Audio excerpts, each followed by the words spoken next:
les pedimos por favor que silencien los micrófonos. Si ustedes, me imagino que ya están todos bien interiorizados del tema del Zoom, está bien a la izquierda, abajo, dice, hay un micrófono, dice desactivar audio. Cualquier cosita que escuchemos ruido, seguramente Mirta los va a estar desactivando. También le pedimos que si ustedes no escuchan bien, por ahí ayuda el tema de desactivar la cámara, que está al lado del microfonito donde dice detener video. Ahí ustedes, si escuchan ruido o no están escuchando bien, desactivan también la cámara y ahí podemos optimizar el servicio. Otra cosa que le queríamos decir, si les parece, de que podamos poner, aunque todas por lo que se ve ya ya se conocen y van diciendo quiénes son, si hay alguien que no sea del Instituto Cristífero, los invitamos también a poner en el chat de dónde son para después continuar la comunicación en este grupo de Semilla de Mostaza, la penúltima utopía de Monseñor Esaine. Y a medida también otra cosa técnica, a medida que vaya hablando el padre Daniel, si hay alguna pregunta o alguna acotación, la pueden ir escribiendo también en el chat para no interrumpirlo al padre. Y vieron que continuando la misma línea donde está el audio, está el video, ahí dice la cantidad de participantes y al lado dice chat. Ustedes aprietan ahí y ahí pueden escribir. Todas estas cuestiones técnicas, que seguramente ya la tienen resabida, pero bueno, siempre es bueno refrescar.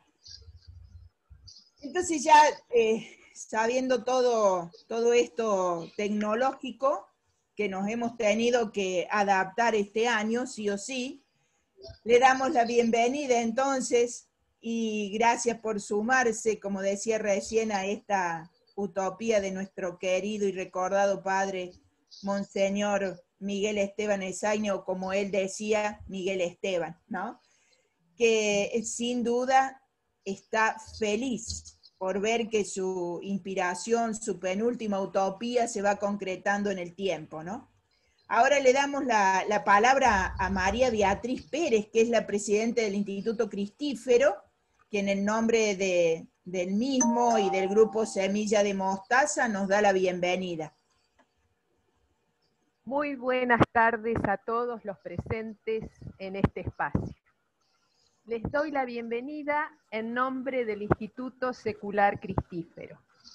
Con mucha alegría vamos a dar inicio a la presentación de la carta encíclica Fratelli Tutti del Papa Francisco sobre la fraternidad y la amistad social. Muy especialmente quiero agradecer a los integrantes del grupo Semilla de Mostaza por haber promovido este momento. Y ahora le damos la palabra a Marta Quisquía, que es la vicepresidente del instituto, pero también la coordinadora general de este proyecto. Bueno, qué alegría encontrarnos con caras conocidas, bueno, y algunas no tan conocidas, qué hermoso, las consagradas de las apóstoles del Sagrado Corazón de Mendoza, del Chaco, muchas gracias por acompañarnos. Les cuento que Semilla de Mostaza es un espacio que surgió en el año 2017, convocado por nuestro querido Padre Obispo Miguel Esteban Esaine.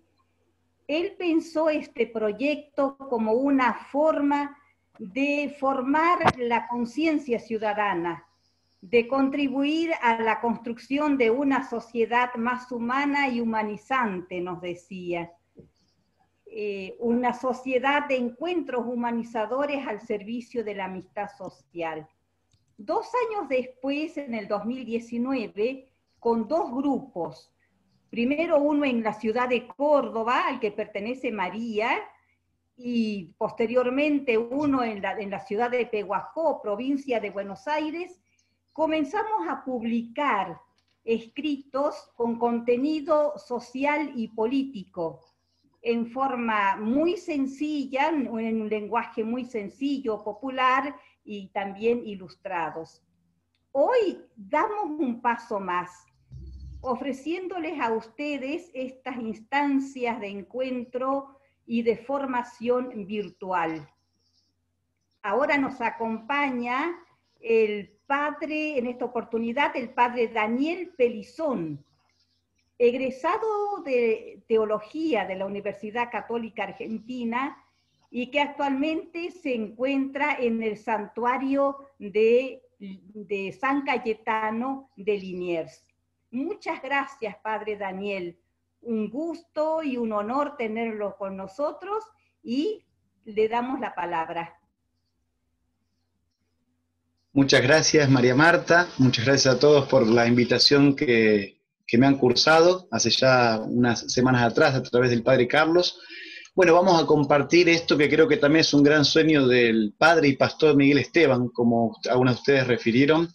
Creo que si estaría entre nosotros acá físicamente, espiritualmente por supuesto que lo está, pero físicamente estaría muy contento, dichoso de leer en una encíclica, que no es un dato menor. A veces uno dice que las palabras se las lleva el viento, pero en la iglesia lo que queda escrito, escrito está, ¿no?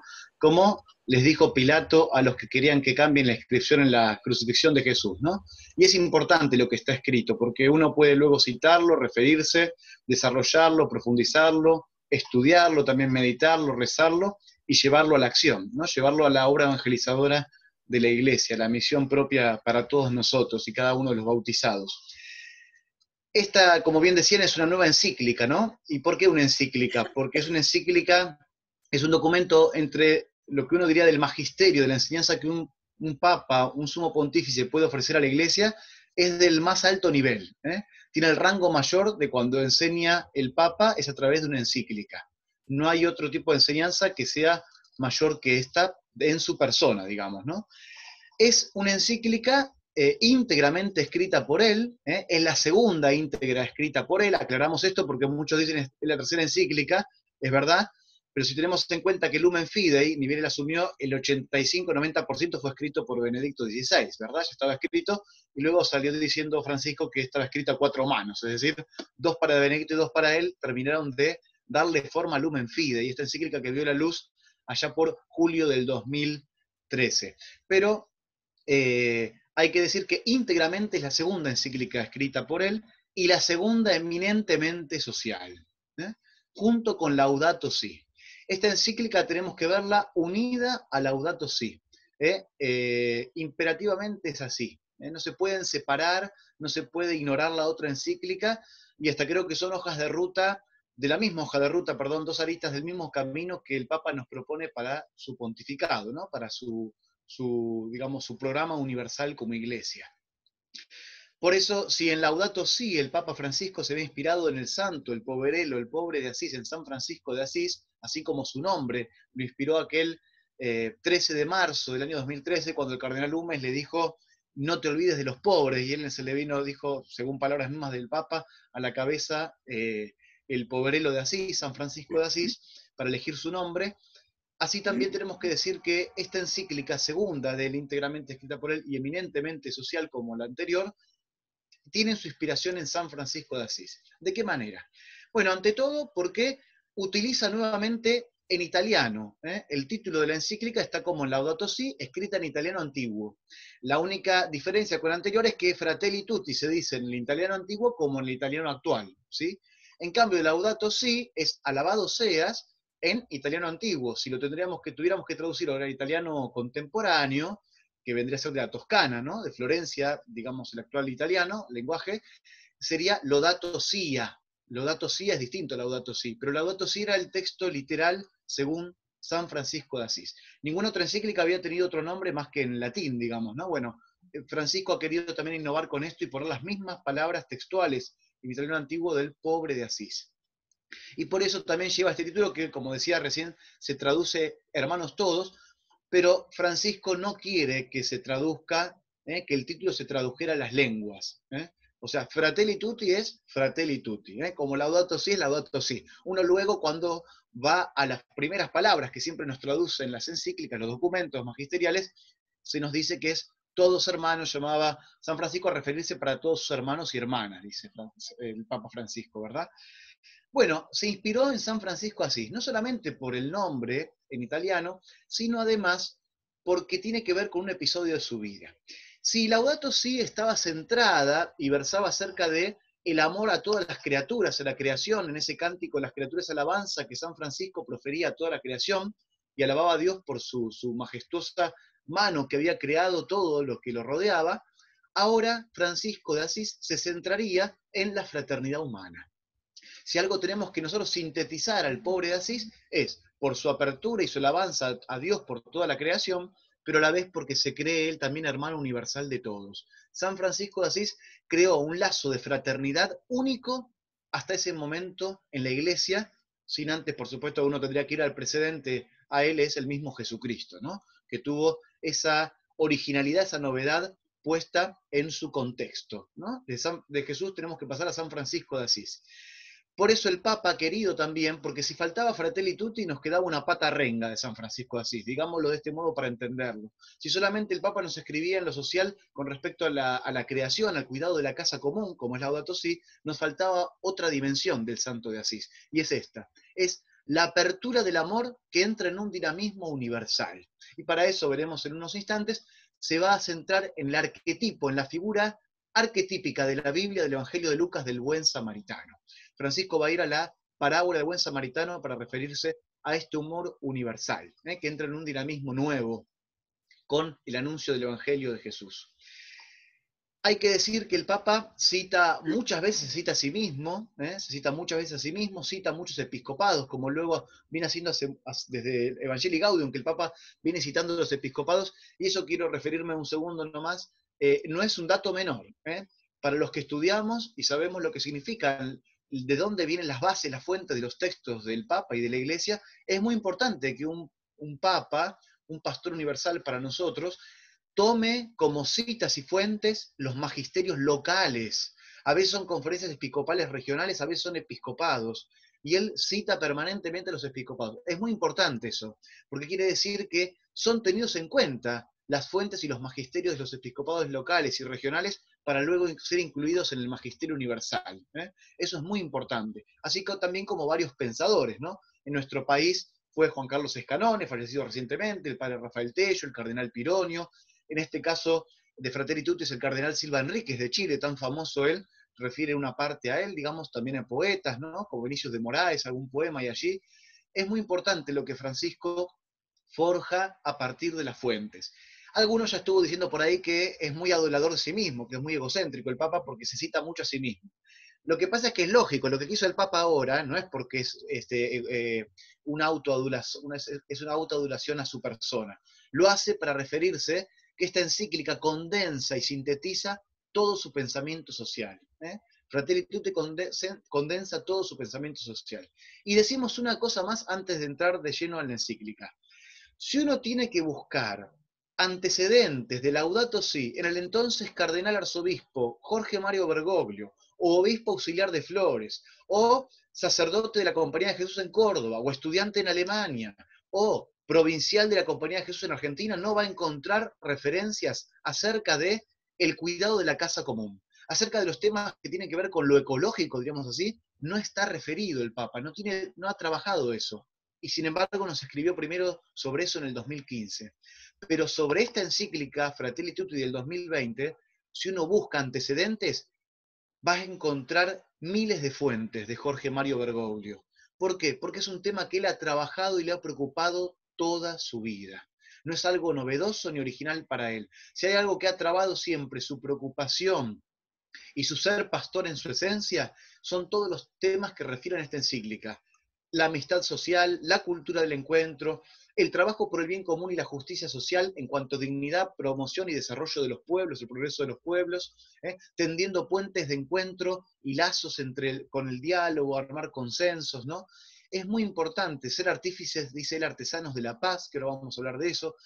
Todos estos temas Francisco los ha tratado en numerosas, muchísimas oportunidades y en diversas temáticas, para escribir cartas a los catequistas, mensajes a los educadores, al clero, al presbiterio, también a los grupos misioneros, a evangelizadores, a los consagrados, a las consagradas, a los religiosos. Permanentemente Jorge Bergoglio ha escrito sobre esto a su misma Compañía de Jesús, a otros presbiterios, a otras diócesis, ha escrito sobre estos temas que le han sido siempre de muchísimo interés y preocupación.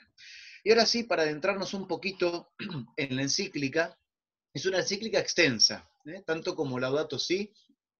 Los invito a todos a que puedan leerla, lleva tiempo, obviamente lleva su tiempo, pero es importante que hoy me escuchen como una introducción, un marco, pero es interesante poner manos a la obra y leerla, ir deteniéndose en los puntos que Francisco va recorriendo. Él en la introducción, bueno, hace una introducción con respecto a un episodio de la vida de San Francisco de Asís, porque San Francisco de Asís, así como decíamos que en Laudato Si tuvo el cántico de las criaturas y el amor que se abría hacia Dios, la adoración a Dios por toda su creación, por su obra creadora, plasmada en la creación, aquí refiere a un episodio a principios del siglo XIII, San Francisco de Asís va a visitar, entre los sarracenos, cuando existían las guerras de cruzadas, va a visitar al sultán Malik el Kamil, año 1218-1219. Eso está referido a las citas que está en la encíclica, que también está aquí en este pequeño librito que se llama Exilio y Ternura, del famoso autor franciscano Eloy Leclerc. El capítulo 11 va a referir acerca de este episodio del encuentro entre San Francisco de Asís y el sultán Malik el Kamil. Esa es la base, y también la base es, quizá muchos de ustedes lo saben, el Papa en febrero del año pasado, 2019, firmó una declaración, un documento en Abu Dhabi, Emiratos Árabes, cuando visitó aquella nación, aquel país, junto a el gran imán de Al-Azhar, Ahmad Al-Tayeb. Junto a Ahmad Al-Tayeb, él firmó una declaración conjunta que era sobre la fraternidad universal. Aquí en la encíclica, como subtítulo, Francisco se ha circunscripto más a la fraternidad, más que universal, dice fraternidad y amistad social. Es la fraternidad, la hermandad entre nosotros, entre los pueblos, y también la amistad social. Ese es el subtítulo de la encíclica. Inmediatamente Francisco, tomando además como base este episodio de San Francisco de Asís del siglo XIII, con el sultán Malik el Kamil, allí en la guerra de las cruzadas entre los sarracenos, con el que tuvo un encuentro único, y parecía que lo iban a matar, a decapitar, pero sin embargo salió ileso y trajo a la parte más occidental, luego de Europa, se trajo al continente muchos regalos que le había hecho el sultán, como prueba de su camaradería por haberlo visitado.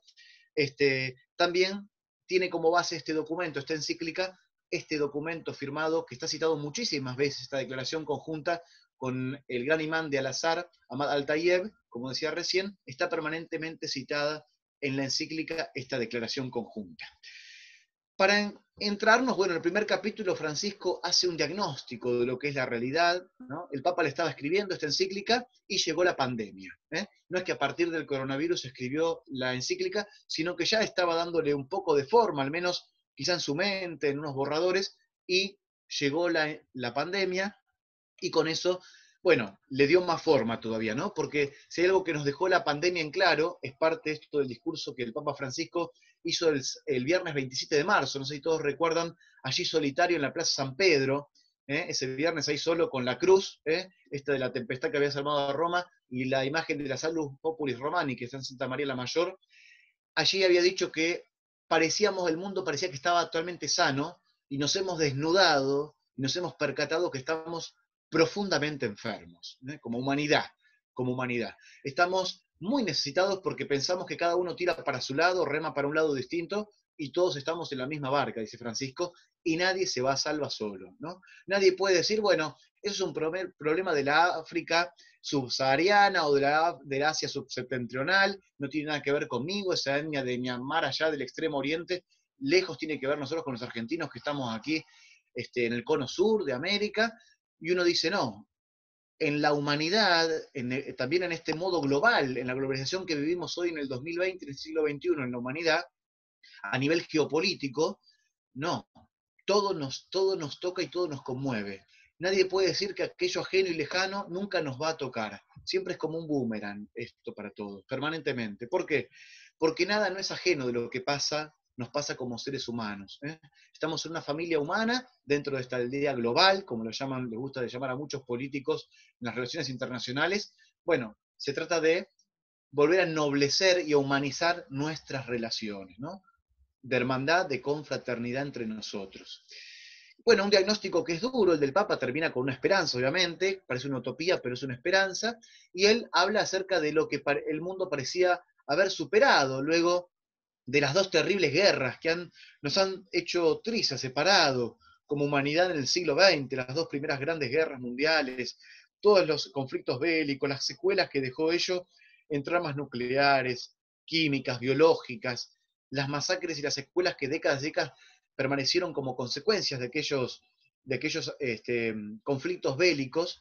Uno diría, bueno, esa escalada ya no va a estar más entre nosotros, o al menos lejos está de nosotros pensarnos de manera enemistad, ¿no? Entonces uno dice, bueno, para eso está la ONU, la carta que hizo la Organización de Naciones Unidas, y para eso están los distintos estamentos internacionales de diálogo, distintas instancias para sentarse a arbitrar entre distintos países en conflicto, en pugna. Bueno, no. Eso todo parece que ha pasado. Hoy se vuelven a exacerbar nacionalismos, dice él, que parecían ya superados, fobias, racismos de todo tipo. Si vamos al racismo, uno puede ver lo que pasa con los afroamericanos en Estados Unidos, pero no solamente. Pasa en todos los estamentos, aún en nuestro país, uno escucha muchas veces cosas denigrantes que pensamos que estaba superada y no lo están. Entonces, tratarnos de esa manera, verbal y también de un lenguaje también gestual, hace que tengamos que replantearnos muchas cosas como humanidad y que la pandemia volvió a desnudarnos. Volvió a desnudar que nos hace falta mucho seguir andando sobre esto que nos parecía ya estaba superado, o en progreso en este primer mundo, que hablan mucho, o el mundo en progreso, como muchos lo ven. ¿Sí? Este nuevo orden mundial que lo llama el Papa, llama que el nuevo orden mundial que tiene que tener la humanidad en este momento es con los pobres dentro. Porque cuando los pobres, cuando los últimos, los más despojados, los débiles, son dejados de lado, eso no se construye. Si ellos también no están dentro, no descartados, sino inmersos en esto global como humanidad, estamos justamente dejando algo de lado que tarde o temprano nos va a pasar factura a todos. No es inocuo eso, no es inocente. Tarde o temprano nos va a requerir y a reclamar con gritos de dolor, seguramente, que nos hagamos cargo de eso que hemos dejado con indiferencia a un lado en algún momento. Por eso hay que decir también aquí que, lo decía antes, que el gran tema de Fratelli Tutti es ese amor fraterno que se vuelve una dimensión universal del amor, que brota y parte desde el amor local, y por eso habla de la amistad social el Papa Francisco. De la amistad social parte de lo local hacia lo universal, que es este amor global, en todo su universal, que nos ayuda justamente en la perspectiva que nos da Francisco, el Papa Francisco, nos regala de la parábola del buen samaritano. Y nos hace una pregunta, que es la pregunta que uno puede condensar a partir de la parábola del buen samaritano, ¿no? La hemos leído, meditado muchas veces, rezado, trabajado yo innumerables veces con grupos juveniles, con grupos de chicos, teatralizado en misa de niños, he trabajado en vigilias con adultos. Permanentemente uno siempre explora esta parábola porque tiene una riqueza muy honda la parábola del samaritano. Un hombre asaltado en el camino, dejado medio muerto, pasan un sacerdote y un levita, hacen un rodeo, miran para otro lado, yo con esto no tengo nada que ver, me lavo las manos y me voy. Como quien no me vio encima, mejor que nadie me haya visto, que yo vi a esa persona tirada y que me voy para otro lado, es como si no lo hubiera visto, ¿no? O voy con los auriculares tan ensimismado conmigo mismo que como que me hago el distraído. O hago como el samaritano, que me compadezco, me acerco a esta persona, me hago cargo, me comprometo. Y algo muy importante, y lo más mezquino que tenemos en esta época, en esta generación, en esta cultura actual, es el factor tiempo. Lo que más a veces amarreteamos no es solamente el dinero material, o lo material, es el factor tiempo. no brindamos de nuestro tiempo y es a veces lo más mezquino para muchos de nosotros.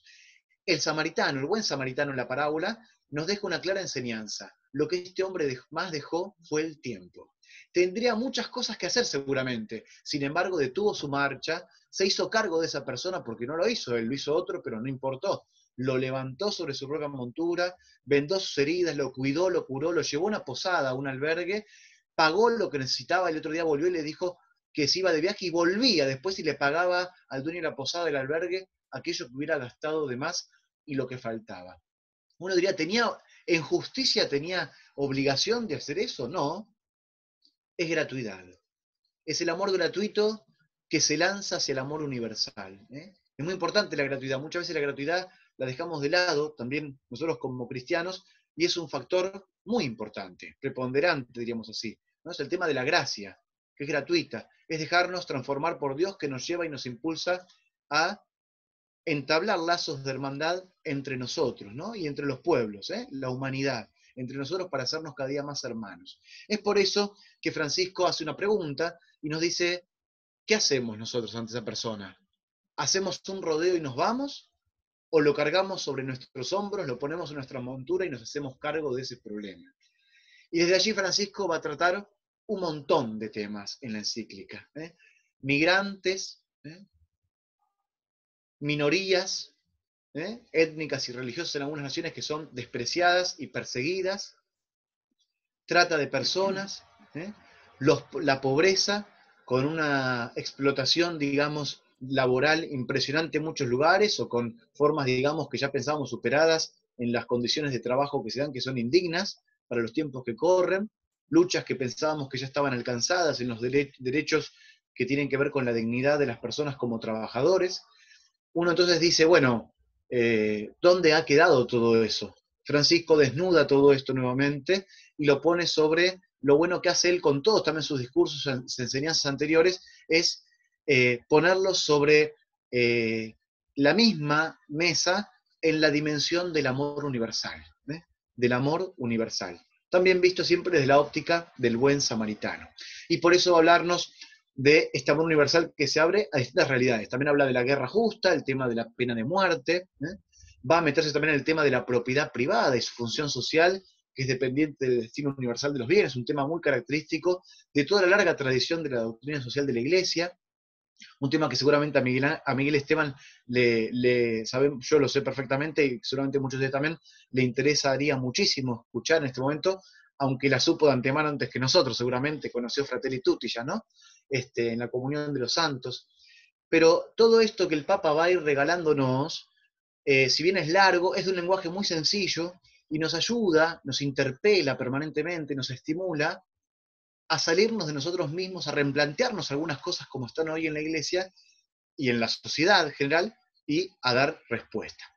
Algo importante, me olvidé decir, como es una encíclica social, no está solamente destinada a los agentes pastorales o a la Iglesia.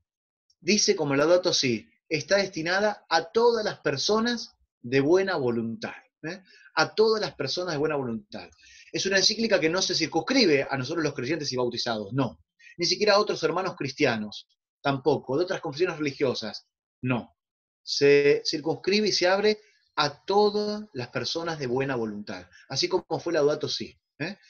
No es así con Evangelii Gaudium, no fue así con Gaudete et Exultate, no fue así con Christus Vivit, con Querida Amazonia, con Amoris Laetitia. En estas dos encíclicas sociales el Papa quiso abrir, por eso explica con una manera tan simple, sencilla de lenguaje, y explica muy bien también la parábola del buen samaritano, porque muchas personas que la leen quizás dicen no son cristianos, entonces por eso explica detalladamente la encíclica. Las cosas que entenderíamos más los cristianos, perdón, ¿no? Más los cristianos que tienen más que ver nosotros con el Evangelio, con algunas costumbres propias nuestras.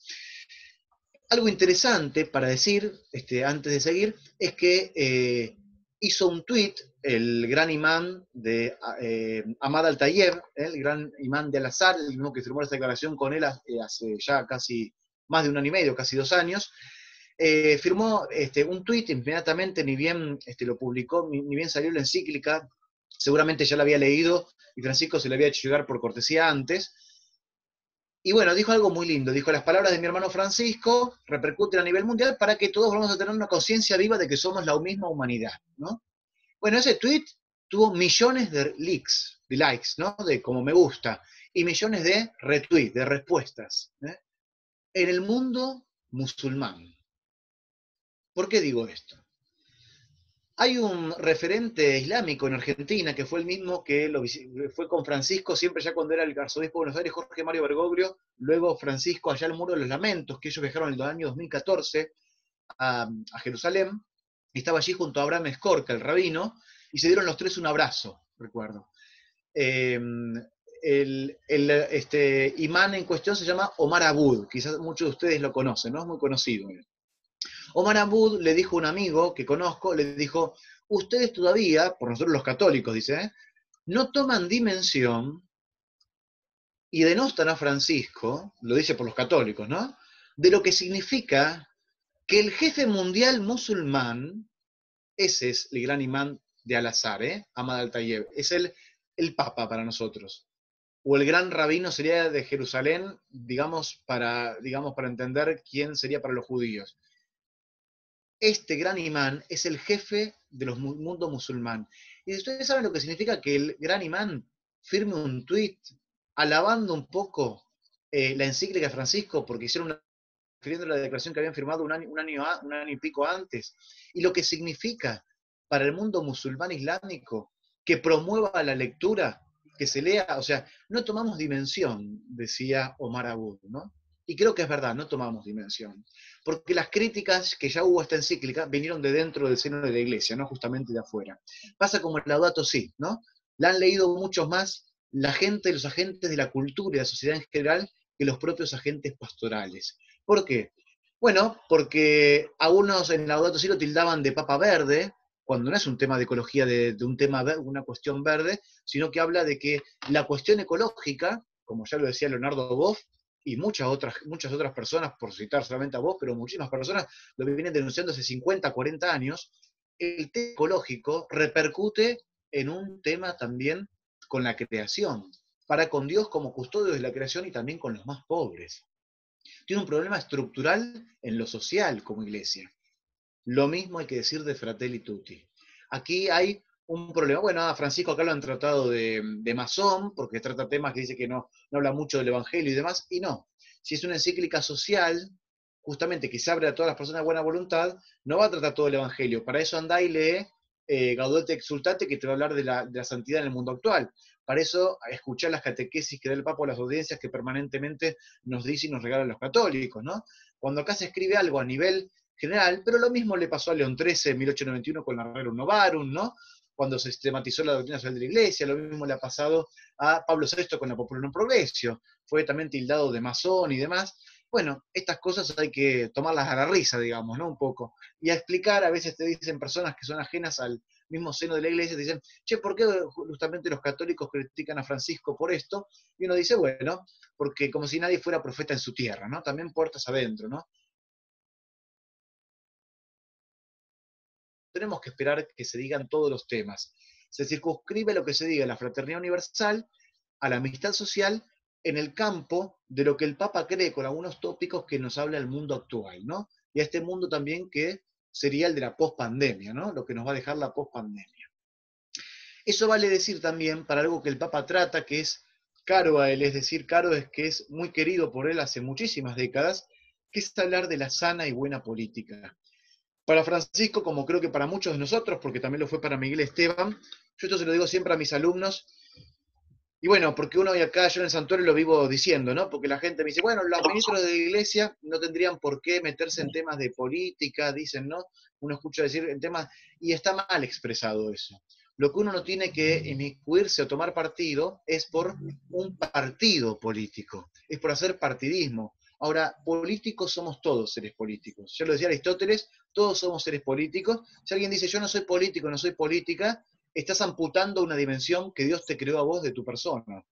Es imposible eso. Es negar como decir, no, yo no tengo psiquis, o no tengo sentimientos. Es como decir lo mismo, decir no sos político. Para Aristóteles, como para Santo Tomás de Aquino, el ser político significa el entrar en relación con otros, el construir la dignidad, velar por la dignidad de los demás, construir un mundo más justo, para nosotros sería más fraterno, luchar por el bien común, la búsqueda de la justicia y de la paz. Todos son temas de la política que también tratamos en la iglesia mismo. ¿Por qué? La iglesia es una voz en esto, porque el Evangelio es un faro, porque la buena noticia de Jesús es un faro, es levadura en la masa, es sal de la tierra en este tema también. Soy grano de mostaza también en esto. Es que la buena noticia de Jesús también impacte en lo social como humanidad, digamos, ¿no? En donde nos movamos y existamos, donde evangelicemos, digamos. La doctrina social de la Iglesia, como bien nos recordaba Juan Pablo II, es una materia no opcional, sino que es inherente, como naturaleza propia, a toda la Iglesia. Es propia, es integrante de la propia misión de la Iglesia, de la doctrina social. Por lo tanto, es importante que estos temas que Francisco trata en Fratelli Tutti sean también de nuestro interés. Y él nos llama justamente a renovarnos y nos pide algo a todos, porque todos somos catequistas de alguna manera, ¿no? Como evangelizadores. Nos pide a todos los evangelizadores, catequistas, a todas las personas que predicamos de distintas maneras. Predicadores no pensemos de un púlpito o un ambón, por favor, ¿no? Sino todo bautizado, como sacerdote, profeta y rey, lo somos. Por el bautismo todos podemos también llevar esta conversión pastoral del corazón, de poder dar un vuelco a esto y poner que la fraternidad tiene que convertir en el corazón a todos también por cómo evangelizamos, para poner también los temas sociales entre las cosas que predicamos y evangelizamos, porque tienen que ver con una incidencia práctica e inmediata a veces en las cosas que hacemos, ¿no?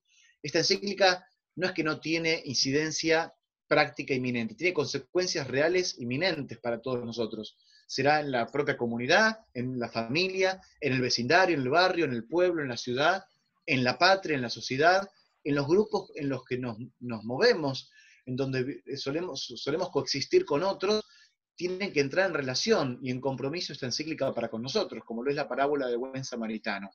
Aquí se nos pregunta, gran interrogante, uno siempre piensa que el prójimo, el buen samaritano, es aquel que ve que los demás son todos prójimos de uno. Y la gran enseñanza de la parábola de Jesús en el Evangelio de Lucas no es que yo veo que los demás son mis prójimos. No, cuidado. Siempre remarco esto a todos los jóvenes y a los chicos en la catequesis. Somos nosotros que nos volvemos prójimos de todos los que nos rodean. No es que los demás sean mis prójimos, sino al revés, más compromiso. Es que yo, vos, cada uno de los que estamos aquí, nos volvemos prójimos de los demás. Eso es un cambio de óptica de 180 grados muy importante, que hay que tener presente como horizonte. Es un cambio radical que Jesús dio a la óptica en su momento, digamos, ¿no?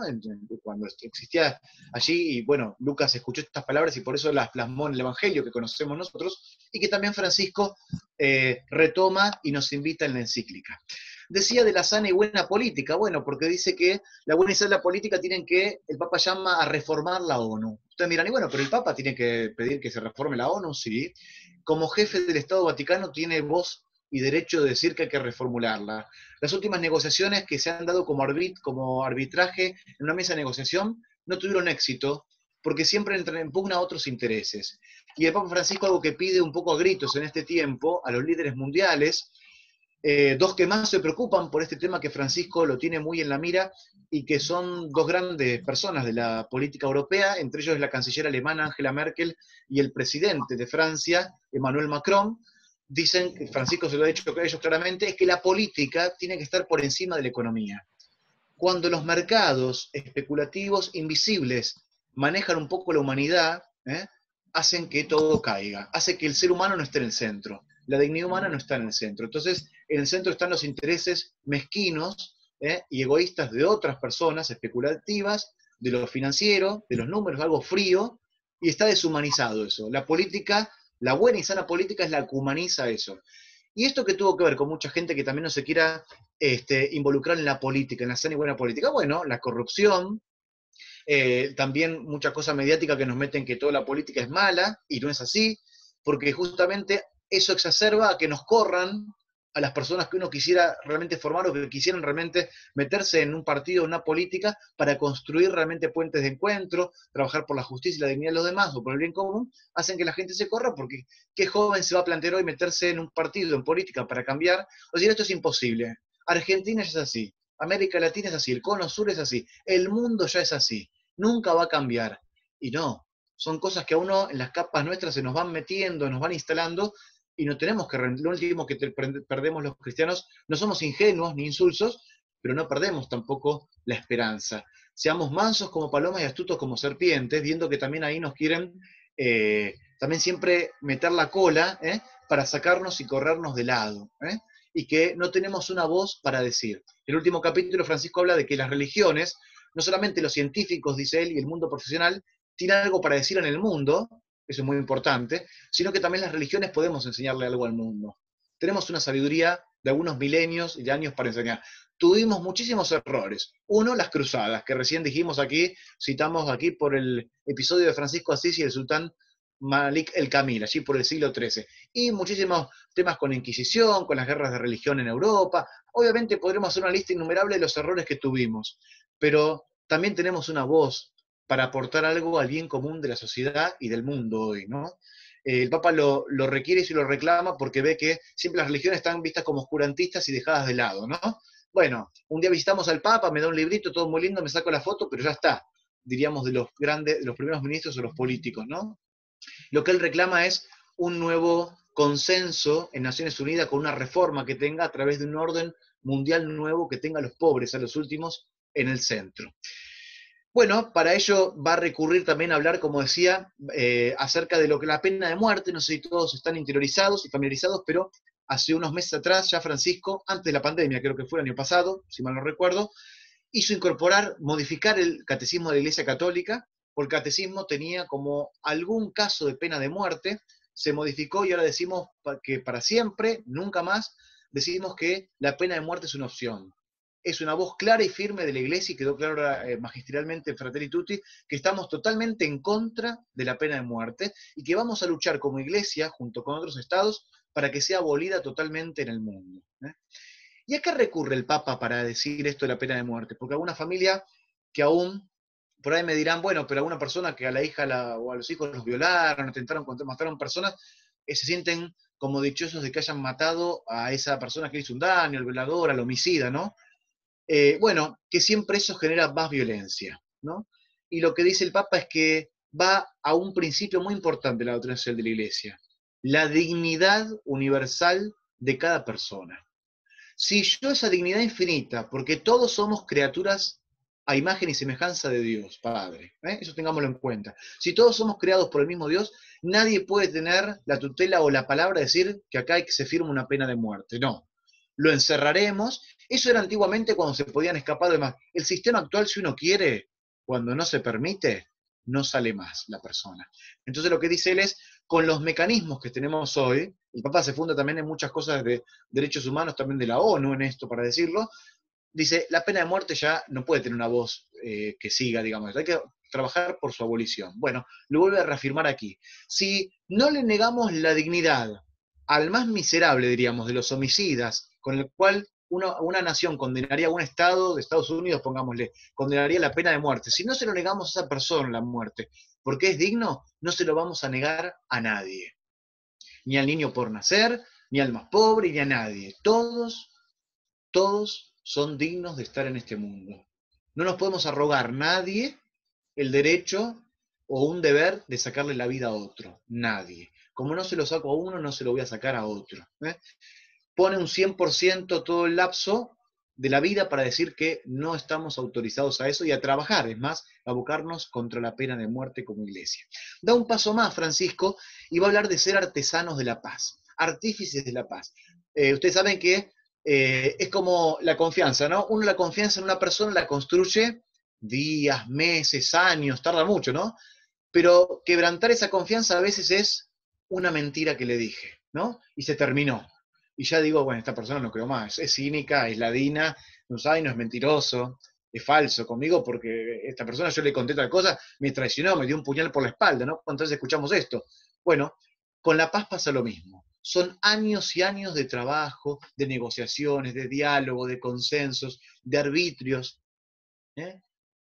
Y sin embargo, un pequeño chasquibún, por decirlo así, un pequeño petardo hace que esa paz vuele por los aires. Siempre pende de un hilo la paz. Por eso Francisco habla de ser artesanos de la paz. No trabajar por la paz, ser artesanos de la paz, artífices de la paz. Ser también co-creadores con Dios, coartífices con Dios de la paz en el mundo, que empieza por la propia familia, continúa en el barrio, en la comunidad donde se mueve y por supuesto en la patria, digamos, en la ciudad y después en el mundo. Y al decir esto también va a dar un paso más, sienta un precedente esto en el magisterio de la Iglesia, porque hasta San Agustín había tolerado que decía que algunas guerras podían ser justas, decía San Agustín, ¿no? Y si bien San Juan Pablo II, en las últimas décadas, fue muy tajante con todo, la última fue la guerra de Irak, de Estados Unidos con Irak en el 2003, ¿recuerdan? Que se lanzó a bombardear Bush allá Irak en el 19 de marzo, el día de San José, justamente el 2003, recuerdo. Juan Pablo II, hasta el último momento gritaba que por favor la guerra no era el camino, que nunca es el camino, que siempre es el diálogo, bueno, no le hicieron caso y se lanzó la guerra, ¿no? No lo escucharon a él como tantas otras naciones, y bueno, pasa eso, ¿no? Juan Pablo II ya había dicho que no era el camino. Francisco lo pone en un magisterio ahora. Y dice, en una nota, da un paso más. Ya hoy no sostenemos lo que decía San Agustín.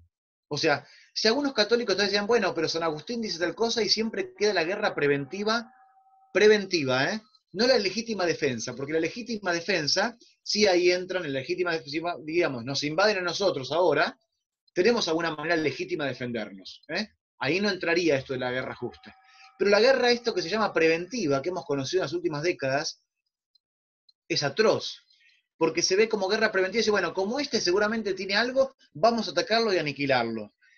Dice Francisco, las consecuencias que tienen esa guerra preventiva son mucho mayores del mal que se quería prevenir. Y está constatado eso, ¿eh? Porque se utilizaron guerras nucleares, guerras con armas biológicas, armas químicas. Y uno ve, dice él, si uno abre el corazón descarnado y ve las heridas a los ojos, él visitó muchos países, ¿no? Entre ellos Japón, por la bomba atómica y tantos otros, países con minorías, en países de refugiados, en los Balcanes estuvo. Es terrible las historias que uno escucha ahí. Y él dice, ver gente mutilada, infancias robadas, familias destruidas, vidas rotas, gente psicológicamente aniquilada. Y también, dice Francisco, las secuelas que dejó la guerra en el cuerpo, por generaciones como Chernobyl, ¿no? También lo mismo, pero por las secuelas biológicas, bacteriológicas, químicas, nucleares. Dejan secuelas en el cuerpo generación tras generación. Siguen estando. Las secuelas de eso es mucho mayor que la guerra que se quiso prevenir. Entonces dice, nunca más la guerra. Lo grita, lo pone con signo de admiración. No hay guerra justa, no hay guerra preventiva. Sentémonos y negociemos, dialoguemos. Llama por eso a la ONU a dejar de lado toda guerra preventiva y a dar un paso adelante. Creo es verdad que estamos un poco más maduros como humanidad después de las grandes guerras que tuvimos y los conflictos armados en distintas etnias y por también religiones. Me parece, me incluyo, que ya estamos un poco hartos de todo eso y que no es otro el camino que el de sentarnos y negociar, ¿no? Y sabemos que a veces hay otros intereses en la guerra armamentista que bogan por el conflicto armado, ¿no? Es la economía que mueve al mundo. El conflicto armado es la primera economía en el mundo, ¿no? Entonces es un problema. El Papa dice, si todo lo que se gasta en armamento se gastaría, y se lo dice a Naciones Unidas, ¿no? A la FAO, en combatir el hambre, ya hace muchas décadas que estaríamos ahora en el mundo sin hambre posible. Estaríamos todos, digamos, equilibrados con una distribución sana y rica de lo que son los alimentos y una dieta, digamos, ¿no? Eso es una atrocidad como humanidad, que lo que se gana en armamento solamente se podría ya con eso haber dado el pan, el alimento sano, ni siquiera decimos polenta, perdón por decirlo así, pero polenta y algo. No hablamos ni de precios cuidados, ni nada de eso. Alimentos, que las personas también puedan desarrollarse con sus huertas, en sus lugares, producir. Si no hubiera parado esta guerra armamentista hace mucho tiempo que estaríamos ya sin conocer lo que es el hambre. Y Francisco da los últimos pasos, aparte de la dignidad, como dijimos, que dijimos también de la guerra justa, de la pena de muerte, un tema aquí con la propiedad privada, ¿no? Él va a decir que solo la propiedad privada se entiende con la fusión social, vuelve a retomar esto de la primera iglesia primitiva, ¿no? Porque desde León XIII en adelante, cuando se sistematizó a fines del siglo XIX, la doctrina social de la Iglesia en 1891 con la Rerum Novarum, acerca de las cosas nuevas, allí en la época de la cuestión social famosa entre el capitalismo y el marxismo, cuando León XIII dio esta voz a toda la Iglesia, y que presentó un hito para cambiar también el giro de la Iglesia en lo social y también para la humanidad. Esto hace que hoy nos planteemos la propiedad privada con su función social de otra manera, que depende insoslayablemente del destino universal de los bienes, y Francisco lo va a unir a los migrantes. Él va a decir que, bueno, todos sabemos que el Papa Francisco tiene una debilidad muy grande, una sensibilidad muy grande por los migrantes. Él va a decir que todo migrante tiene la dignidad de sentirse que cuando va a otro país, esa también es su nación, y que los bienes que ese país tiene para desarrollarse son también de la persona migrante que viene a ese lugar. Al menos por mi apellido me ha pasado con mis antepasados, ¿no? Se sirvieron mis antepasados al venir a Argentina para desarrollarse aquí y para obtener un beneficio de los recursos naturales del país. Lo mismo pide Francisco a todos, ¿no? Que los migrantes, es necesario, digamos, tener en cuenta que esta reformulación también del derecho de la propiedad privada se circunscribe no como un derecho de propiedad privada tan individualista, como una libertad, como un derecho tan individual, porque si no nos olvidamos que lo que prima y está por encima de la propiedad privada es el destino universal de los bienes. Es que todos, esto es del Centésimos Annus de Juan Pablo II, el año 1991, esta famosa encíclica social que nos escribió, que dice que todos los bienes creados son para el uso de todos, que no excluyan a nadie tienen que excluir ni privilegien a ninguno. No tienen que excluir a nadie ni privilegiar a ninguno. Son de todos. Entonces, lo que sí es un grito, realmente creo que para muchos que estamos aquí, al menos considero, aberrante, es que no estén bien distribuidos los bienes creados, ¿no? Esa es la razón. Y él dice, porque un chico nació en Angola, o en la República Centroafricana o República Democrática del Congo, y bueno, dice, porque no tenga agua potable, no por eso tiene menor dignidad que yo, acá que nos servimos de aguas dulces del acuífero de Guananí y demás, no tiene menos dignidad. Entonces también tengo que preocuparme por ese hermano. Eso tiene que traducirse, por supuesto, en acciones concretas, a nivel no eclesial, sino global y local políticamente hablando. Eso tiene consecuencias rápidas, urgentes, y es lo que Francisco denuncia y nos invita a todos y nos reclama a trabajar juntos por la paz. El tema de los migrantes, también el Papa es muy claro con esto, ¿no? Pide que los sintamos a todos realmente como hermanos, así como lo hizo San Francisco de Asís, como lo hizo San Francisco de Asís. Y en esto también usa el artículo, una de las dimensiones de la doctrina social de la Iglesia, que es el principio de la propiedad privada, como decías, o decía, como el destino universal de los bienes, que es el deber al migrante, que también está él llamado e invitado, y tiene la misma dignidad que yo y que cada uno de los que estamos aquí presentes, en recibir esos bienes creados y para el uso común al que fueron creados, ¿no? Que es para satisfacer nuestro disfrute. No es más que para eso, para desarrollarnos y para promover que disfrutemos todos de los bienes que Dios nos dio y que nos hizo custodios, ¿no? Termina el Papa como corolario citando al Beato Carlos de Foucault. El Beato Carlos de Foucault, por poco tiempo, Beato, porque el Papa ya lo declaró santo, lo nombró, lo eligió santo, pero bueno, falta hacer la canonización, por eso todavía en la encíclica se lo menciona como Beato. Y Carlos de Foucault, no sé si todos saben, era francés, un muchacho francés de la aristocracia, pasó por muchos estadios, fue un militar francés, condecorado, un intelectual muy importante, buscó a Dios, estuvo en el desierto, en muchos lugares, hasta el desierto argelino, estuvo junto a los Tuareg, murió mártir él por confesar la fe cristiana junto a los Tuaregs, y él decía que se sentía hermano universal de todos. Era el hermano universal entre los últimos, y él decía que se sentía siempre invitado a estar en ese último lugar, aquel último lugar en el que nadie le pedía a Jesús. Él decía primero que quería estar en ese último lugar donde nadie quiere estar, ¿no? Y después dijo, no, se corrigió. El último lugar, decía, dame, Señor, el último lugar. Él decía, no, el último lugar no, porque el último lugar es para vos, Jesús, decía, ¿no? El último lugar es para lo que quiere Jesús.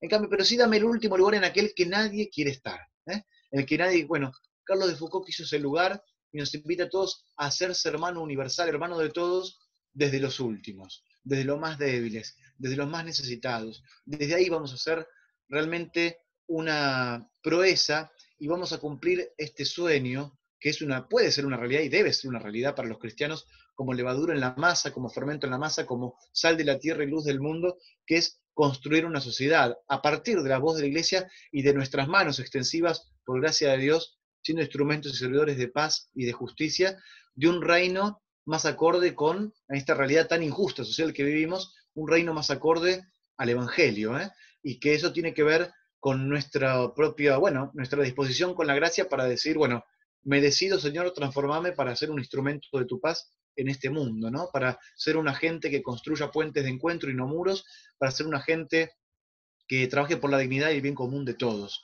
En definitiva es eso.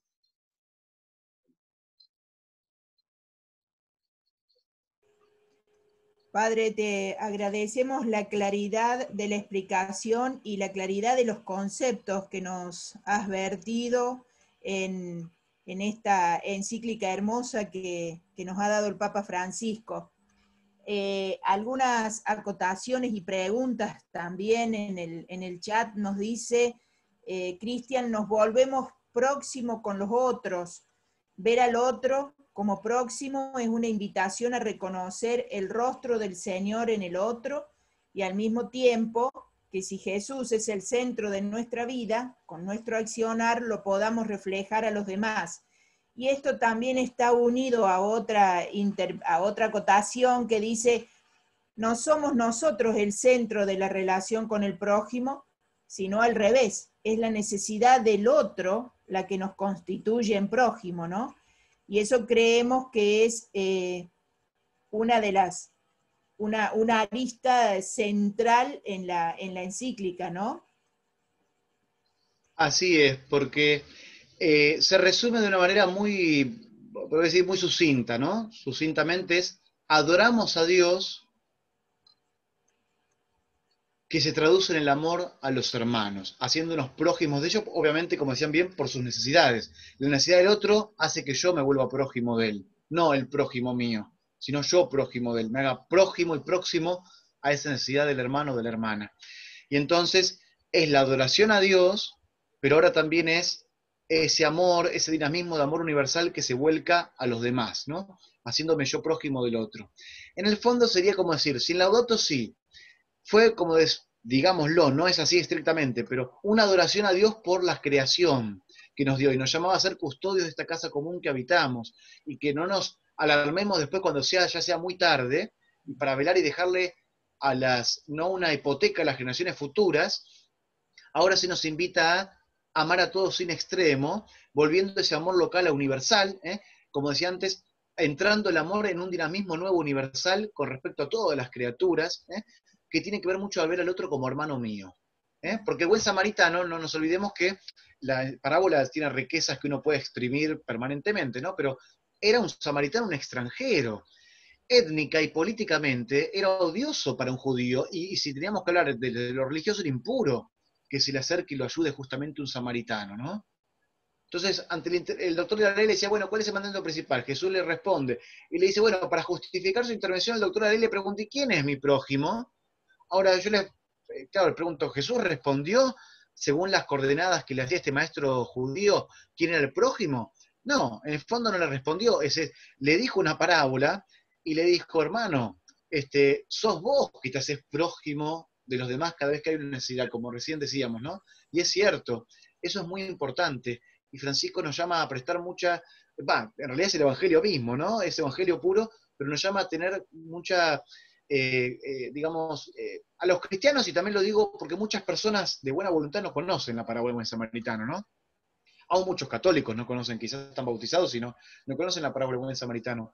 Esta parábola puede iluminarnos para ver que todos tenemos que hacernos cargo, más allá que seamos muy distintos y parezcan muy distantes, humanamente hablando, nuestra etnia, nuestra religión, nuestro modo de ser, o ver la política también acá en Argentina, ¿no? Acá siempre vivimos entre unitarios federales, radicales, justicialistas, y parece como cosas contrapuestas que nunca se pueden dar la mano, como cosas que uno dice, bueno, puede haber algo en el que podamos coincidir juntos de la mano construyendo el bien común, la dignidad de todos, un lugar más justo, con principios y derechos básicos para todos. Obviamente que se puede, pero bueno, claro, hay que dejar mezquindades de lado, ¿no? Y creo que la parábola nos ilumina en esto, como decíamos, de la adoración a Dios, pero también el amor que se abre al hermano. Y lo resumiría de otra manera también yo, ¿no? Mis palabras.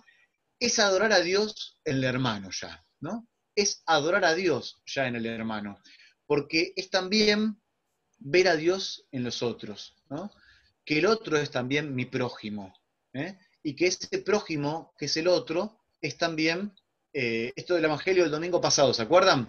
Que le preguntaban a Jesús cuál era el mandamiento principal y él resume, ¿no? Amar a Dios, y después dice, y un segundo que es semejante al primero, dice, lo une Jesús. Esa es la novedad del Evangelio, ¿no? Que a Jesús le preguntaron cuál es el principal, yo lo había dicho, es Dios. Pero une y dice, bueno, no, y también amarse al prójimo, como, amar al prójimo como a uno mismo. Y entonces uno se interpela y se pregunta y dice, bueno, ¿qué novedad la de Jesús? Porque aquí está la novedad del prójimo. El prójimo es en realidad, amando al prójimo, estoy amando a Dios. Y no puedo nunca más escindir de eso, no puedo nunca más separar, divorciar eso. Que yo por una ideología eclesial también, porque hay ideologías dentro de la iglesia, quiera separarlo es un asunto mío. Pero evangélicamente hablando no hay discusión. No hay discusión yendo al evangelio puro. Porque no puedo prescindir nunca más, decir, no, yo amo a Dios, le doy el culto a Dios, pero a mí la gente me cuesta. O digo, bueno, mira, hasta que no termines de amar a tus hermanos en lo concreto, es como la primera carta de Juan. Quien no ama al hermano a quien ve, miente si dice que ama a Dios a quien no ve, digamos, ¿no? Amando al hermano se ama a Dios, ¿eh? Y es parte del evangelio que nos va a tocar unos domingos más adelante cuando celebremos Cristo Rey este año, el ciclo A de Mateo, que es el juicio final, ¿no? ¿Cuándo te dimos hambriento y te dimos comer? ¿Cuándo? Que es la sorpresa de los que preguntan. Claro, y eso también es lindo el evangelio. Mucha gente por ahí no es creyente, ¿no? ¿Cuándo a vos te dimos hambriento y te dimos de comer? No, yo soy una vez un pobre, pero no era Dios, yo no tengo nada que ver con la religión. Cada vez que lo hicieron con el más pequeño de mis hermanos, lo hicieron conmigo. Esa sorpresa y admiración de la gente cuando pregunta eso es interesantísimo en el Evangelio de Mateo. Y creo que es parte también el regalo de esta encíclica, que habla a toda la sociedad, ¿no? A la humanidad. Raniero, termino con esto, y vamos a otro comentario, si hay. Raniero Cantalamessa, que fue creado cardenal el domingo pasado, no sé si todos saben la noticia, pero Raniero Cantalamessa es el predicador pontificio de la Casa Pontificia del año 80, es un sacerdote capuchino él, muy interesante todos los libritos que tiene Raniero Cantalamessa. Hay uno que él menciona y dice que el prójimo es otro sacramento para nosotros.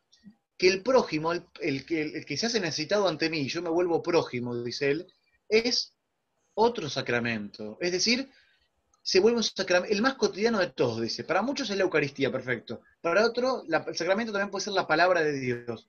Pero el otro, el hermano, la hermana, también es otro sacramento para mí en lo cotidiano. También tengo que descubrir la presencia de Dios y descubrir el rostro de Jesús en los hermanos, sobre todo en los más débiles. Me quedo siempre esa imagen, ¿no? Que el otro es también sacramento para nosotros. Creo que también algo parecido decía Pedro Casaldáliga, ¿no? Quien falleció, el obispo allí de Brasil, decía hace unos meses falleció, decía hace tiempo atrás, que el hermano también, el prójimo es para mí también otro sacramento, ¿no? Es el octavo sacramento en la iglesia. Es como que son dos caras de una misma moneda, ¿no? Uh-huh. Y padre, cuando hablas del bien común, hay un aporte acá, dice, el bien común es el destino universal de los bienes, que está por encima de la propiedad privada, ¿no? Cuando hablaste de la propiedad privada. Uh-huh. Así es. El destino, ¿por qué hay que decir esto? Porque siempre pensemos que el bien común está por encima del bien individual. Siempre eso recordémoslo, ¿no? Una anécdota, ¿no? Yo doy clases en la universidad y cuando digo esto, les pregunto a los alumnos siempre, bueno, ¿qué está primero, el bien común o el bien individual? Alumnos de quinto año de Derecho, y me responden el bien de uno, dicen, el bien de uno, individual. Y yo, bueno, los primeros que responden, otros se quedan rojos, cierran la voz, se muerden la lengua y dicen, no, se contestan entre ellos. ¿Cómo? Claro, los quieren matar, ¿no? Pero, claro, es que está mucho en la cultura que vivimos, está muy metido eso en las capas nuestras, que lo primero que sale, no, el bien común siempre prima, y está por encima del bien individual. El bien común, recordemos que no es la suma de los... Acá hay 31 participantes en este Zoom. No es que la suma de los 31 participantes, el bien de cada uno de nosotros 31, hace el bien común. Es más que eso el bien común. Forja los intereses de todos, aún los que no estamos aquí presentes. Y el bien común, como bien decía esta acotación, sería visto como el destino universal de los bienes. Porque a partir de que Dios nos da el destino ese destino, fíjense que es el destino, el uso. El uso tiene un destino universal. Que usemos los bienes tiene un destino universal, así que todos estamos destinados a usar universalmente esos bienes. No puede ser privilegio de unos pocos. El agua, el drama del agua potable en el mundo, eso nos tiene que interpelar a diario. O de varios otros también sistemas también de cosecha, de siembra. Son cosas que hay países que están privados de eso, ¿no? La disputa ya muy antigua que tiene Bolivia con Chile por la salida al mar, ¿no? Muy famosa, que a raíz de una guerra Chile le sacó la salida al mar a Bolivia y lo único que pide es un corredor bueno, por decir un mensaje, digo, ¿no? Debe haber muchísimos más ejemplos, pero eso, como destino universal de los bienes, es lo que estamos llamados a poner, sí, por supuesto, por encima de la propiedad privada. La propiedad privada es un derecho legítimo de uno que lo hace en orden en miras, digo, de ordenar la sociedad, ¿no? De poner un orden, así como uno dice, bueno, ¿qué es lo propio? Porque si no es la ley de la selva, si no hay una parcela y uno no tiene, pero siempre hay que recordar y reconocer que hay un principio universal que está por encima de eso, que todos los bienes fueron creados por Dios y que tal como vivimos actualmente, tal como vivimos, olvidémonos de todo, aquí, partido político, ideología mundial y demás, uno dice, bueno, del modo que está en la humanidad, ¿cómo están distribuidos los bienes? ¿Equitativa o inequitativamente? Y en su mayoría inequitativamente, ¿no? La realidad social es injusta en muchos países, en continentes casi enteros. Y también aquí hay que abordar otro tema, ¿no? Que muchas veces no se dice, pero el Papa Francisco lo ha dicho Juan Pablo II, lo han dicho varios episcopados de África. Ustedes saben que hubo una colonización de Asia y África en el siglo XIX, ¿no? Ya 18, 19, de parte de los países europeos, las naciones europeas, estados modernos, Alemania, Bélgica, Holanda, el Reino Unido, Francia, y después hubo una descolonización, ¿recuerdan? La descolonización que dejó el siglo XX después de la Segunda Guerra Mundial fue que habían expoliado todos sus bienes y sus recursos naturales. Los dejaron expoliados de todos los recursos naturales, marfil, la madera, todo, los recursos naturales, todos devastados. ¿Y cómo dejaron sumidos a esos países? Con guerras civiles, ¿no? Hicieron límites geográficos, políticos, según a Piacere de esa nación que dejó de estar la colonia, dijo que se arreglen entre ellos. Ahora pregunto, ¿Francia no es responsable de lo que pasó en República Centroafricana? Cuando el Papa visitó allá, es terrible. La marginalidad que uno vive ya pensábamos que no existía. En realidad sabemos que existe, ¿no? Pero no a tal magnitud. Entonces, ¿dónde están los países que uno dice, el G8, ¿no? Los países más desarrollados, entre comillas, ¿no? ¿No hay una deuda pendiente también de las naciones más ricas de este momento para ver cómo se enriquecieron? Lo que han hecho con África es muy triste, ¿eh? Creo que el mundo entero debe levantar la voz a partir de ello, ¿no? Y en algunos países de Asia. Los usaron, los ultrajaron los recursos, dividieron las etnias y las religiones, hicieron un desastre realmente étnico, religioso, cultural, se fueron y dejaron sumidos en guerras civiles, cuando no pusieron un tipo que fue un dictador, ¿no? Y persiguió a las minorías. Entonces, creo que eso hace, ¿no? a ver también que los recursos al final, ¿no? En este mundo inequitativo que vivimos, hay que como rebobinar, uno no puede rebobinar, pero por lo menos pide que nos hagamos cargo de esa situación actual porque tiene un trasfondo, ¿no? Y una parte que me olvidaba cuando el Papa habla de la paz, ¿no? Habla también del tema del perdón, ¿no? La reconciliación. Él más que reconciliación lo llama la amistad social. Habla de amistad social. Y él dice que siempre hay que tender puentes de encuentro, lo que decía, ¿no?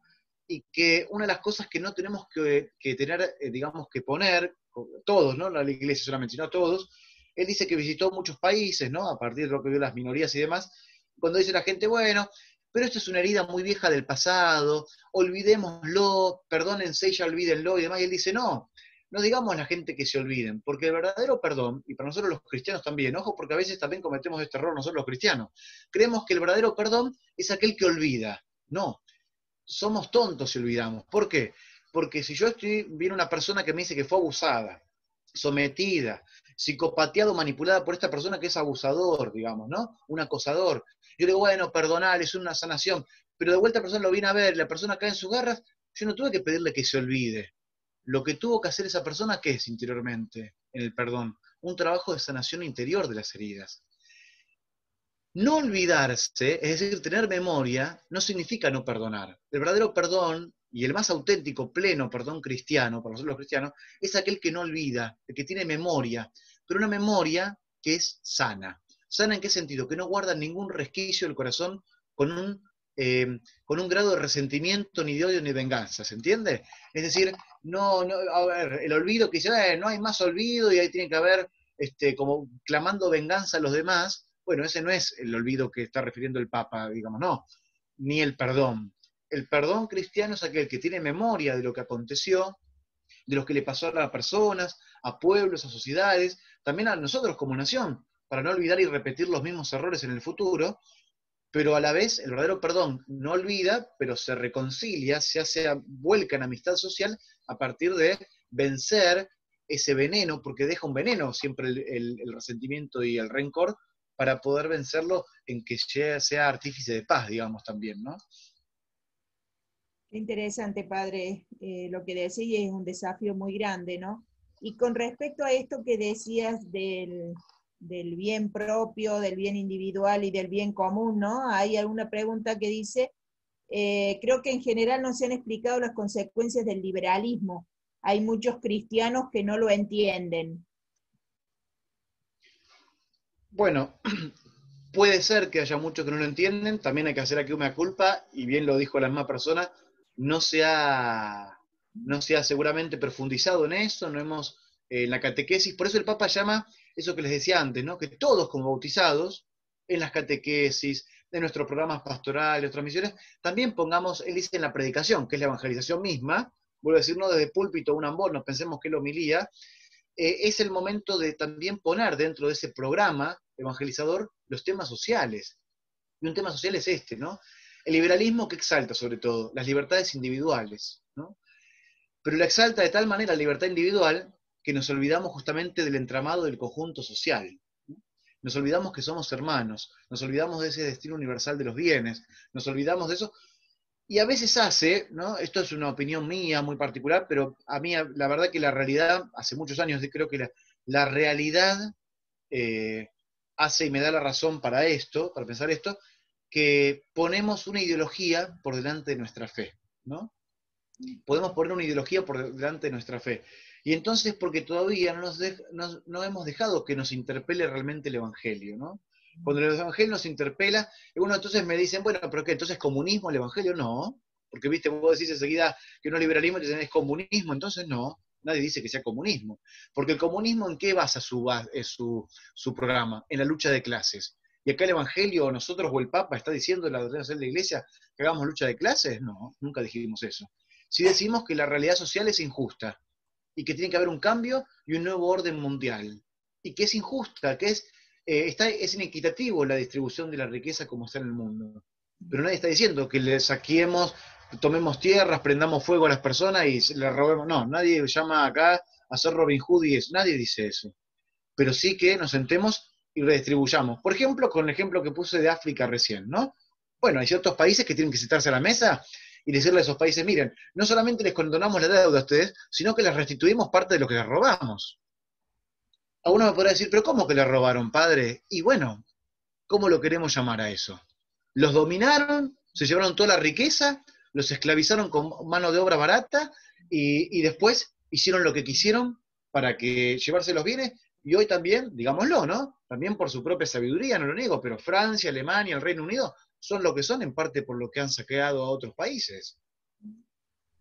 Creo que es algo que tenemos que decirlo alguna vez, ¿no? Entonces, el liberalismo, obviamente, sí, cuando no hay una sana catequesis también integral en este punto social, se llega a esto, ¿no? Que el liberalismo, se lleva un liberalismo teórico que se vuelve práctico y se exaltan las libertades individuales por encima del bien común, ¿no? Y del orden social. Y creemos que eso es lo principal. Por eso es tan importante que la política, la sana y buena política, esté por encima de la economía. Pero vuelvo a insistir, esto también hemos caído nosotros, los cristianos, en las redes presos por lo mediático-cultural que nos acontece, que nos llaman, bueno, la iglesia que no se mete en la política, se mete en la sacristía. No es así, sabemos que no es así, es un grosero error y pecado social. Si nos vamos a cerrar en la sacristía no tenemos nada para decirle al mundo. Vamos a violar gravemente también en parte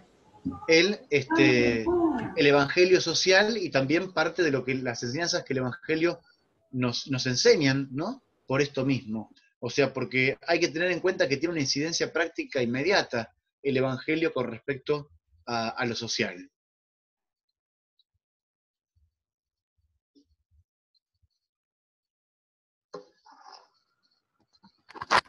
María, el micrófono.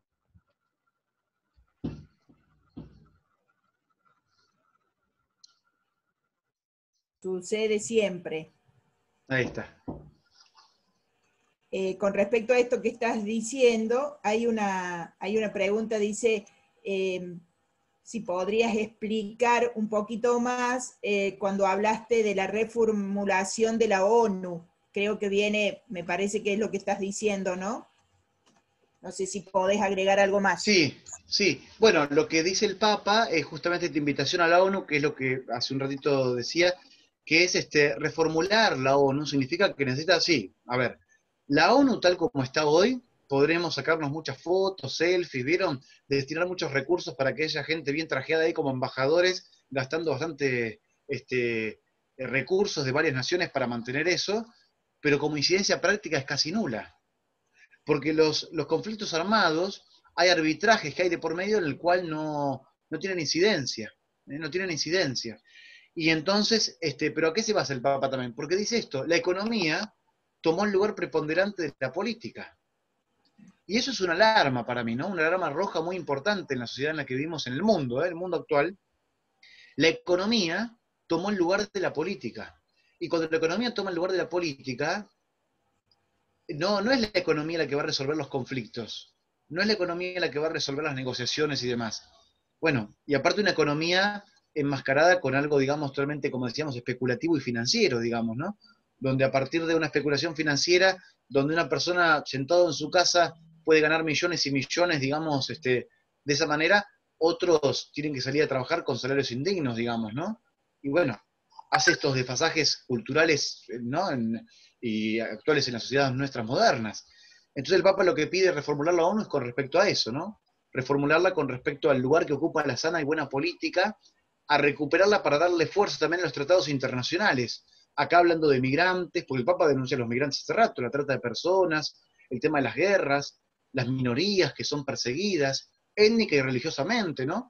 El Papa pide que, así como nosotros en los países donde somos mayoría católica o cristiana, permitimos que haya una minoría religiosa que pueda tener su libertad religiosa, este principio de la libertad religiosa tan importante, también nos permitan en los países en que nosotros somos minoría, ¿no? Bueno, profesar nuestra fe libremente, digamos, ¿no? Muchas veces no ocurre esto. A eso se refiere el Papa cuando dice reformular la ONU, ¿no? A que la Carta Magna puede ser unas lindas palabras que nos embelecen, pero que hoy perdieron toda su fuerza. Entonces miran, bueno, pero no necesitaría más sentido práctico sentarse y hacerle caso a la, como acá decimos, reformular la Constitución. Y por ahí nuestra Constitución argentina ya está bien como está. El tema es cumplir las leyes, ¿no? Bueno, pero con respecto a la ONU sí hay que reformular algunas cosas todavía de la Carta Magna, pero varios preámbulos que tiene, porque tienen cosas que están un poco desfasadas con respecto a los migrantes y demás, ¿no? Saben ustedes que eso se hace de acuerdo al voto de las naciones, ¿no? Y muchas naciones, bueno, hay otros intereses y no están de acuerdo en eso todavía. Pero creo que, vuelvo a decir, hay que dejar mezquindades de lado, y acá no puede ser que un país o dos, tres países se junten y tiren para un lado con respecto en contra de todos los otros. No, uno necesita aquí aunar la fuerza y el espíritu de muchas naciones para lograr, digamos, que sea un gran, a ver, ¿cómo decir? Como un gran espíritu, una mística de la ONU en darle este impulso nuevo. Perfecto, padre. Y lo último que tenemos ahí, un aporte que dice, la medida del amor que es la de Jesús, ¿no? Ámense como yo los he amado. Y ahí viene una pregunta, dice, ¿cuándo maduraremos como sociedad y consideremos a todos como hermanos? Bueno, ¿cuándo será, no? Creo que empieza por cada uno, ¿no?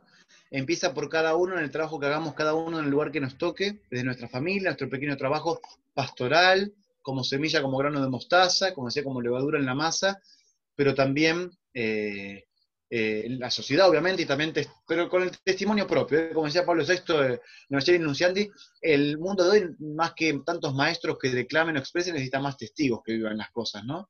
Es más por los gestos que es como decía también Jesús en el Evangelio de Juan, a ustedes van a reconocer que son mis discípulos en el amor que se tengan unos a otros, ¿no?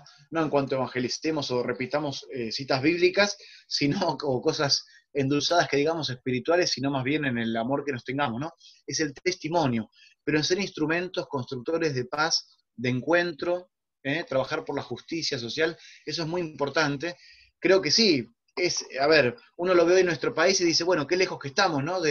Bueno, pero no nos vemos como hermanos, ¿no? Nos vemos a veces como competidores, esto famoso de la grieta, que tanto también, debo decirlo, contribuyeron, para mi juicio, mucho los medios en esto, ¿no?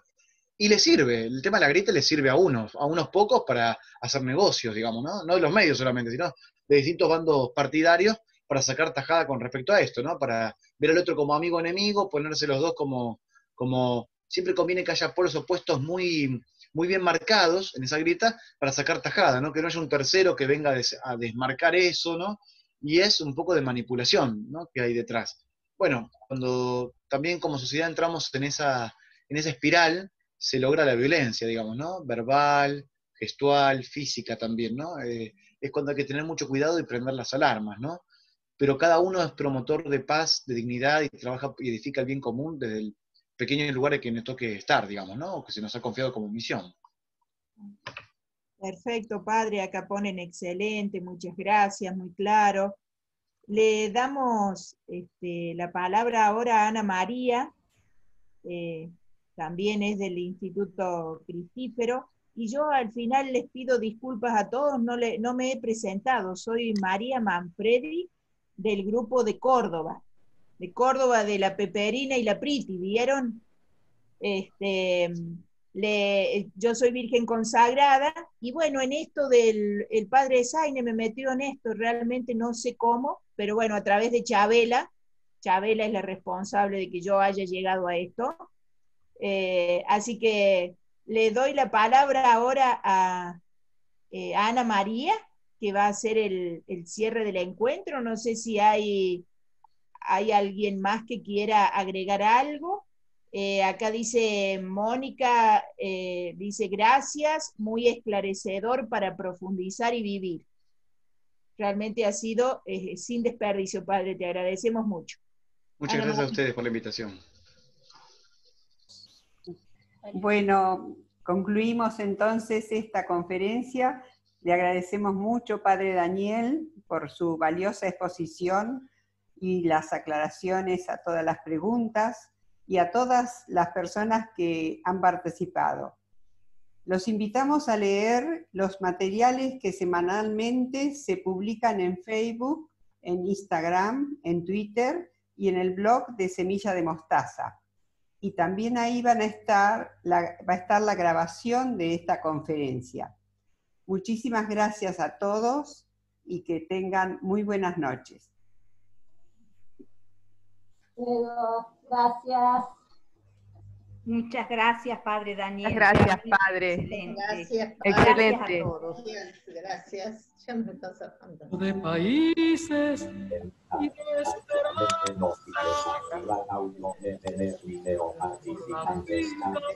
Por la nada.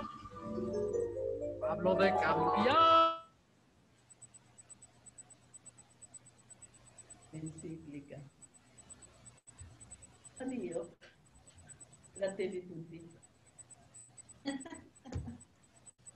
¿Ya está? Sí, bueno, vamos, Rosita. Muy bueno, excelente, Gracias, gracias también. Muy bueno estuvo, sí, muy lindo. excelente. Muy bien, muy La verdad lindo. que sí. La verdad que sí. Me quedé con ganas de hacer una pregunta. ¿Estamos nosotras cuatro nomás? No, no Estela, porque hay otras, porque está compartiendo pantalla, otras solamente. No sé quiénes estarán todavía en la sala. Yo veo 12. Hay 18. 18 somos.